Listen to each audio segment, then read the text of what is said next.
Hi friends, spicy Kadapa special అయిన ఎర్రకారం అనమాట. Egg dosa మీద మనం వాడాను కదా స్ప్రెడ్డింగ్ కింద, దానికోసం ముందుగా ఒక మిక్సీ జార్ తీసుకొని ఒక 2 పెద్ద ఉల్లిపాయలు లాంటివి, ఒక 3 బుల్లి టమాటాలు కూడా యాడ్ చేసుకుని, ఇందులో ఒక 5-6 వెల్లుల్లిపాయ రబ్బలు కూడా యాడ్ చేసుకున్నాను. తర్వాత మన స్పైసీకి తగ్గట్టు ఎండుమిర్చి అనేది యాడ్ చేసుకొచ్చి, ఎర్రకారం అనేది కొంచెం స్పైసీగా ఉంటేనే బాగుంటుంది. అందుకనే నేను ఒక 7 ఎండుమిర్చి వరకు యాడ్ చేసి, ఇందులో రుచికి సరిపడా సాల్ట్ కూడా యాడ్ చేసుకొని మూత పెట్టుకొని మొత్తం మిక్సీ పట్టేసుకున్నాను.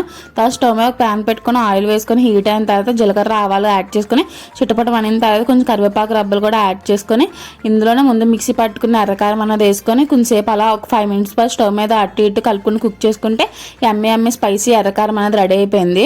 ఈ యొక్క కారం అంటే ఎన్నో రకాలైన దోశలు వేసుకోవచ్చు, సింపుల్గానే గీ కారం దోశ, ఎగ్ దోశ, చాలా టైప్స్ వేసుకోవచ్చు. చట్నీ కింద కూడా చాలా బాగుంటుంది. మీరు కూడా ట్రై చేయండి. మీకు కనుక మా వీడియోస్ నచ్చినట్లయితే please like, share and subscribe మీకు సబ్ యూట్యూబ్ ఛానల్ ఫాలో అవడం మర్చిపోకండి ఫ్రెండ్స్. ఒక లైక్ కూడా అలా వెళ్ళిపోకుండా మంచి వీడియోస్తో మేము ముందుకు వస్తాం. కొంచెం సపోర్ట్ చేయండి.